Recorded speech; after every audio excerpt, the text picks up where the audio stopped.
Hi scholar, hi parent. In last lesson we learn about present continuous tense. Now we will learn and we are learning about present perfect tense. Present perfect tense क्या होता है तो उसको हम बारी बारी से समझेंगे उसके रूल के हिसाब से। हाँ, इसमें भी बिल्कुल रूल्स है जैसे कि बाकी चीज़ों में है। ये टेंस पूरा रूल पे ही डिपेंड करता है, तो हर एक के रूल्स कुछ कुछ सेम होते हैं, कुछ कुछ थोड़े से डिफरेंट होते हैं, वो उनके हेल्पिंग वर्क के हिसाब से। तो हम लोग बारी बारी से देखते हैं कि क्या चीज़ होता है। तो हम लोग जैसा हमेशा की जैसे अफर्मेटिव, नेगेटिव, इंट्रोगेटिव तीन पार्ट में हमने डिवाइड किया है हर एक टेंस को। तो उस हिसाब से हम देखते हैं। तो पहला पार्ट आता है हमारा affirmative sentence. Affirmative sentence rule number 1, एक ही रूल है अफर्मेटिव में, ही शी इट और singular noun. He she it और सिंगुलर नाउन अगर इसमें आता है तो उसके साथ क्या लगता है? हैज। उसके साथ क्या लगता है? हैज। और अगर आई यू वी दे और प्लूरल सब्जेक्ट अगर आता है तो उसके साथ क्या लगता है? हैव। क्या लगता है उसके साथ? हैव। सिंगुलर है तो हैज, प्लूरल है तो हैव। ये तो ऑब्वियसली सबको पता है, पिछले साल ही हम लोगों ने सीखे हैं, तो इसमें कुछ ज्यादा हचपच नहीं। उसके एग्जाम्पल भी दिया हूं। अब मैंने क्या किया हूं, टेबुलर फॉर्म में एग्जाम्पल लिखना बंद कर दिया, क्योंकि हो सकता है कि आप लोग कंफ्यूज हो, तो इसलिए मैंने अब इस तरीके का बनाया हूं, तो इसके ऊपर और अच्छा ध्यान जाएगा। राम सिंगुलर है तो उसके साथ हमने हैज लगाया।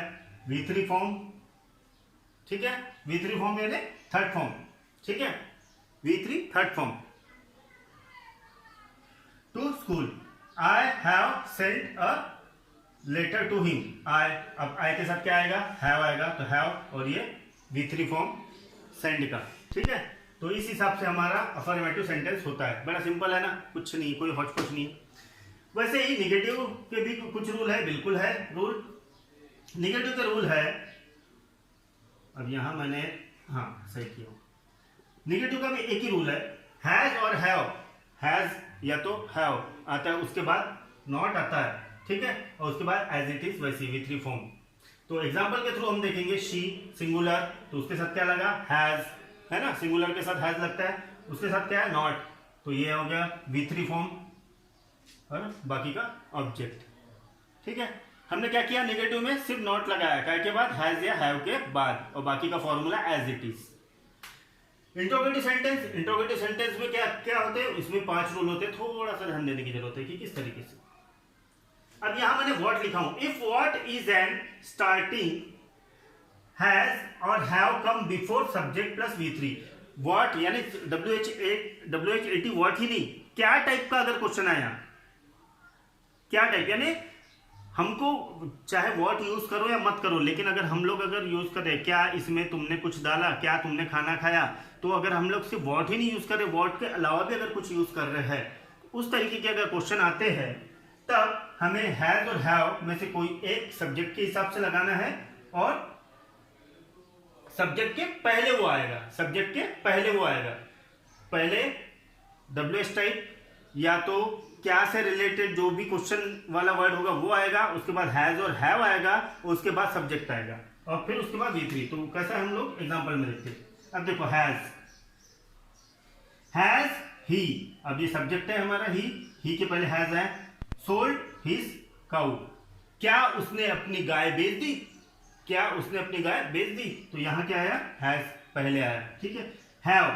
Have you learn your lesson, क्या तुमने अपना लेसन पढ़ा, क्या तुमने अपना सबक लिया? तो क्या आया यहां? सब्जेक्ट के पहले हैव, यहां भी वैसी सब्जेक्ट के पहले हैव। तो सब्जेक्ट के पहले हैव लगाना जरूरी होता है जब हमारा प्रश्न होता है क्या। अब वो क्या कैसे भी हो सकता है, व्हाट लगा के यूज हो सकता है, हैव लगा के, हैज लगा के, यानी कि वर्बल क्वेश्चन जो होते हैं ना हमारे, verbal, it is called a verbal question, है ना। तो वर्ब पहले आता है और वर्ब से हमारे क्वेश्चन बनते हैं। तो जब हमारा प्रश्न पूछा जाता है क्या, तो उस वक्त क्या होता है कि सब्जेक्ट के पहले हमारा हैज या हैव आता है।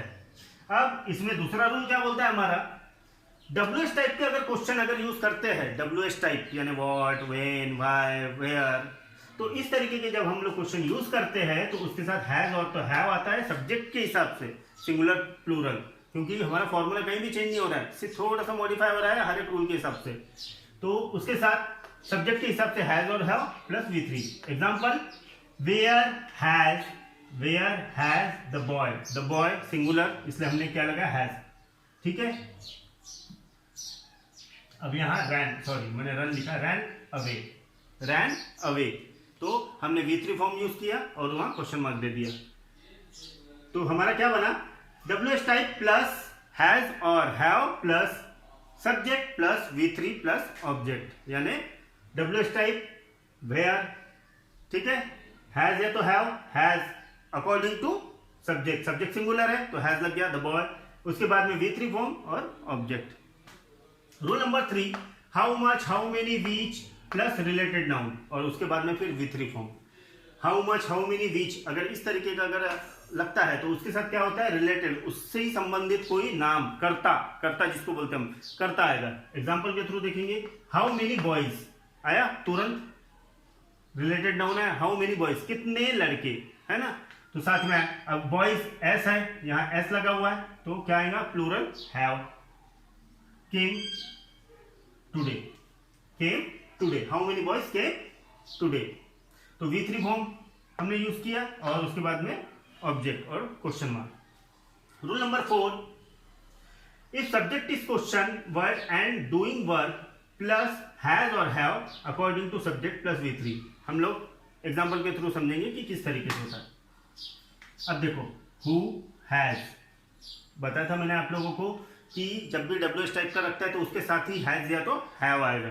तो who has not brought this book, किसने ये बुक नहीं लाया। तो यहां क्या हो रहा है, कर्ता यानी जो नाउन है वो यानी कि उसके लिए वो क्वेश्चन है, किसने, यानी किसने, तो वहां उसका आंसर आएगा कोई भी पर्टिकुलर नाउन। मैंने, इसने, सर वो रमेश ने, वो सुरेश ने, तो उसका आंसर क्या आया, नाउन आया, है ना। तो जब नाउन वाला क्वेश्चन जब बनता है, यानी कि जिसका आंसर नाउन है, तो उसके लिए इस तरीके का क्वेश्चन बनाया जाता है। तो पहले क्या आएगा, WH टाइप, उसके बाद में आएगा हैज आएगा तो हैव, नॉट यानी वो उसके ऊपर डिपेंड है, अफर्मेटिव और नेगेटिव के हिसाब से, फिर V3 फॉर्म और फिर उसके बाद ऑब्जेक्ट। रूल नंबर 5 क्या बोलता है हमारा कि इंट्रोगेटिव नेगेटिव सेंटेंस बिल्कुल अफर्मेटिव के जैसा ही बनता है, सिर्फ यूज करते हैं हम लोग नॉट यूज करते हैं, वो भी कब, सब्जेक्ट के बाद, या तो हम अपने हिसाब से लगा सकते हैं उसे, ऐसा कोई ये जरूरी नहीं कि सब्जेक्ट के बाद ही, हम लोग हेल्पिंग वर्ब के बाद भी लगा सकते हैं। वो हमारे गार्निशिंग पर डिपेंड करता है कि हमारे सेंटेंस के लिए क्या इंपॉर्टेंट है और उसका मीनिंग कहाँ से कहाँ जा रहा है, उस हिसाब से हम लोग नॉट यूज कर सकते हैं। ये भी एग्जैक्ट वैसी है जैसे कि प्रेजेंट कंटिन्यूस टेंस है, लेकिन ये है परफेक्ट, इसलिए इसके रूल थोड़े से चेंज है। वहाँ इज, आर, एम चल रहा था, है ना, और यहाँ हैज और हैव चल रहा है, तो यही फर्क है, ज़्यादा कोई फर्क है नहीं। तो बड़ा ही सिंपल टॉपिक है, क्योंकि ये पिछले साल भी हो चुका है अपना टेस्ट, सिर्फ ये अभी एक रिवीजन टाइप का हो रहा है ताकि आपको फिर से रिकॉल है, क्योंकि काफ़ी समय हो चुका है आप लोगों को स्कूल अटेंड ना कर कर, और शायद हो सकता है कि मेरे वीडियो भी ना देख रहे हो आप। और आपको एक चीज़ बता दूं मैं कि ये वीडियो बहुत सारे कोचिंग क्लास वाले मेरे ले रहे हैं अपने कोचिंग क्लासेस में पढ़ाने के लिए, अपने स्कूलों में पढ़ाने के लिए बहुत सारे टीचर लोग ले रहे हैं। जब वो लोगों को ये चीज़ पसंद आ रही है और वो लोगों को ये चीज़ें मिल रही है, तो आप लोगों को तो ये चीज़ें मैंने पहले से देख के रखा हूँ, तो आपका कर्तव्य बनता है आपका कि ये आप देखें और इसका अनुसरण करें। तब तक के लिए stay safe, stay at home, protect your family from covid, backward Chinese product, totally wear mask everywhere. जय हिंद।